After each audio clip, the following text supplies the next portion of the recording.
हिमाचल तहलका न्यूज में आप सभी दर्शकों का बहुत बहुत स्वागत है। चलिए शुरुआत करते हैं इस खबर की। तो देखिए, इन दिनों हिमाचल प्रदेश आपदा से जूझ रहा है। प्रदेश के कई इलाकों में लगातार हो रही बारिश की वजह से तबाही का मंजर है। इस बीच हिमाचल प्रदेश की राजनीति भी उसी तेजी से बरकरार है। हिमाचल भाजपा मीडिया प्रभारी करण नंदा ने कहा, कांग्रेस नेता सुंदर सिंह और कौल सिंह ठाकुर को सोच समझ के बयानबाजी ही करनी चाहिए। उन्होंने जिस प्रकार से नेता प्रतिपक्ष जयराम ठाकुर के ऊपर टिप्पणी की है वह निंदनीय है। जो व्यक्ति आपदा के संकट में जनसेवा के कार्य में दिन रात लगा है, उस पर इस प्रकार के आरोप लगाना अशोभनीय है।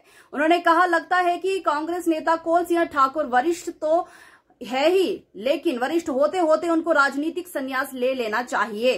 गौरतलब है कि भारतीय जनता पार्टी के मीडिया प्रभारी बीते दिन कौल सिंह ठाकुर और सुंदर सिंह ठाकुर को नेता प्रतिपक्ष पर बयानबाजी पर पलटवार कर रहे थे। करण नंदा ने कहा कि इस आपदा की घड़ी में राजनीति कौन कर रहा है वह जग जाहिर है। ये कांग्रेस नेता को समझाने की आवश्यकता नहीं है। कांग्रेस नेता लगातार भाजपा के ऊपर टिप्पणियां कर जनता का ध्यान भटकाने का प्रयास कर रहे हैं। पहले दिन से ही भारतीय जनता पार्टी की केंद्र सरकार और भारतीय जनता पार्टी का प्रदेश संगठन, नेता प्रतिपक्ष जयराम ठाकुर, भाजपा प्रदेश अध्यक्ष डॉक्टर राजीव बिंदल और समस्त नेताओं के नेतृत्व में नेता कार्यकर्ता धरातल पर जाकर सेवा कार्य कर रहे हैं। उन्होंने कहा कि केंद्र आपदा को लेकर 361 करोड़ रुपए की राशि हिमाचल प्रदेश को दी जा चुकी है। वहीं इस कांग्रेस सरकार को दिखता नहीं है। उन्होंने कांग्रेस के नेताओं को नसीहत दी कि जनता को गुमराह करने की कोशिश ना करे। करण नंदा मीडिया प्रभारी क्या कह रहे हैं, चलिए आपको दिखाते हैं। भारतीय जनता पार्टी हिमाचल प्रदेश का मानना है कि जिस प्रकार कांग्रेस के वरिष्ठ नेता सुंदर सिंह जी और कौल सिंह ठाकुर जी ने नेता प्रतिपक्ष एवं पूर्व मुख्यमंत्री जयराम ठाकुर जी के ऊपर टिप्पणी करी है, वह निंदनीय है, तथ्यहीन है। और जिस प्रकार जो आरोप और प्रति आरोप का एक क्रम कांग्रेस पार्टी में चल रहा है वह निंदनीय है, अशोभनीय है। हमारा ये कहना है कि जिस प्रकार से ये बयानबाजी करते हैं, ये तथ्यहीन बयानबाजी है और इनको तथ्य के साथ जो है जनता के समक्ष आना चाहिए, क्योंकि जनता जो है वो जानती सब है। जनता को गुमराह करने की आवश्यकता नहीं है। तथ्यहीन बयानबाजी करके ये कांग्रेस के नेता केवल जनता को गुमराह करने का प्रयास कर रहे हैं और वो प्रयास असफल है। जो जननायक प्रथम दिन से धरातल पर जाकर सभी विधानसभा क्षेत्रों का दौरा करके जायजा लेते हुए कि आपदा में कितना नुकसान हुआ, लोगों को राहत पहुंचाने का कार्य करते हुए, लोगों को राहत सामग्री पहुंचाने का कार्य करते हुए, अफसरों के साथ तालमेल बिठा के जो है वो रोड का काम हो, चाहे पानी का काम हो, पेयजल योजना का काम हो, उस पर कार्यरत करते हुए कि जनता को दिखता है कि काम कौन कर रहा है। और उनके प्रति अगर इस प्रकार की टिप्पणी ये कांग्रेस नेता करते हैं वो गलत है। कौल सिंह ठाकुर जी सीबीआई इंक्वायरी मांगते हैं, तो कौल सिंह ठाकुर जी वरिष्ठ नेता तो है ही, अब वरिष्ठतम हो गए हैं। और जब वरिष्ठतम हो जाते हैं तो मुझे लगता है कि कौल सिंह ठाकुर जी को राजनीतिक संन्यास ले लेना चाहिए, क्योंकि एक समय आता है जब राजनीति से संन्यास लेने का समय आता है। तो शायद कौल सिंह ठाकुर जी का समय नजदीक है, उनको सोचना चाहिए, इस बारे में विचारना चाहिए।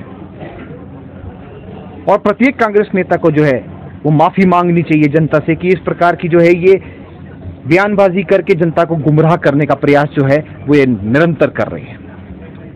इन कांग्रेस नेताओं को केंद्र और भाजपा के संगठन की उपलब्धियां नहीं दिखाई देती है कि किस प्रकार से जिस दिन पहले दिन आपदा आई, प्रधानमंत्री नरेंद्र मोदी जी का फोन आया, उन्होंने मुख्यमंत्री जी से बातचीत करी, केंद्रीय मंत्री अमित शाह जी का फोन आया, उन्होंने बातचीत करी, अनुराग ठाकुर जी जो केंद्रीय मंत्री उन्होंने बातचीत करी, भाजपा के राष्ट्रीय अध्यक्ष जगत प्रकाश नड्डा जी ने बातचीत करी, भाजपा के प्रदेश अध्यक्ष डॉक्टर राजीव बिंदल लगातार निरंतर जो है वो विधानसभा टू विधानसभा जाकर जो है कार्य कर रहे हैं। उसके बाद 361 करोड़ की राशि आ गई, जो ये बोल रहे हैं वो तो राशि आई ही नहीं है। अरे हिमाचल प्रदेश के खातों में क्रेडिट एंट्री है, पैसा तो आया ही है, राजनीति ना करे, उसके ऊपर राजनीति कौन कर रहा है इस चीज से स्पष्ट है। अब राहत राशि आ गई है, जब राहत राशि आई है तो उसको बांटने के लिए इनके नेता जाते हैं और कैश एंड नगद में बांट रहे हैं। उनके बाद उनके परिजन जाते हैं, केवल मात्र जो है उसकी लोकप्रियता हासिल करने के लिए ये कांग्रेस पार्टी इस आपदा को एक अवसर बनाने का प्रयास कर रही है। तो इनको देखना चाहिए कि किस प्रकार से जो है ये राजनीति कर रही है। और मैं तो कहता हूं इनको धन्यवाद ही होने चाहिए इस केंद्र सरकार का कि किस प्रकार से जो है केंद्र सरकार ने निरंतर हिमाचल प्रदेश को अपना दूसरा घर माना है। भारतीय जनता पार्टी केवल जो है वो करती नहीं, कहती है, वो करती है।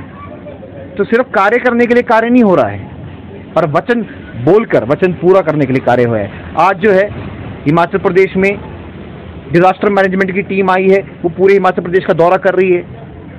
मुख्यमंत्री जी कहते हैं 8,000 करोड़ का नुकसान हो गया, 5,000 करोड़ का नुकसान हो गया।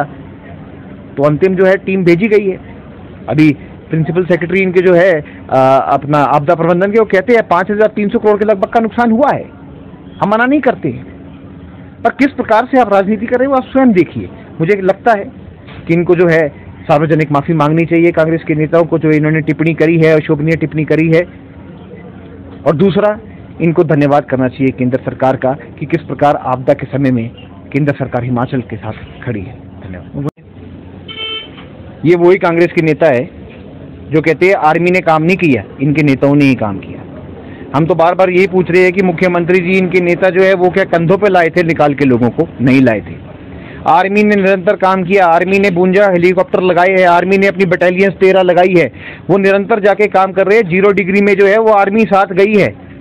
ये तो असिस्ट करते हैं, और जब असिस्टेंस का ये बोलते हैं कि हमने बचाया है, ऐसा नहीं है। भारतीय सेना काम कर रही है, इनको वो भी देखना चाहिए।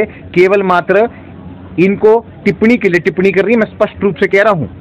और राजनीति कौन कर रहा है, ये पूरे बयानबाजियों से सामने निकल कर आ गया है। बयानबाजी के माध्यम से पता चलता है कि आपदा में राजनीति केवल मात्र प्रदेश की सरकार कांग्रेस कर रही है।